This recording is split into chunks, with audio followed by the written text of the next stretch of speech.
If you want to learn how to add several videos on TikTok, just keep on watching because we prepared a step-by-step tutorial for you.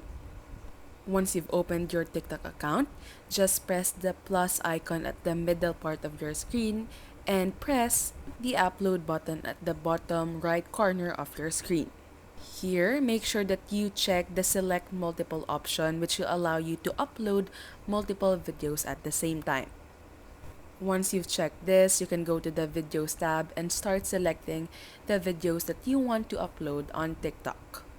Here, for example, I selected 3 videos, but you can select and upload more videos if you like. Now, at the bottom panel on your screen, you'll see the videos that you selected, and you can long press the videos to rearrange it depending on how you want your TikTok video to look like. Once you're done choosing and rearranging the videos, just press next. Then you can start adding some text, stickers, filters, and so on. Once you're done editing the videos and adding the filters and design that you like, all that's left to do is press next and upload it to your TikTok account. And that's how easy it is to upload multiple videos on TikTok.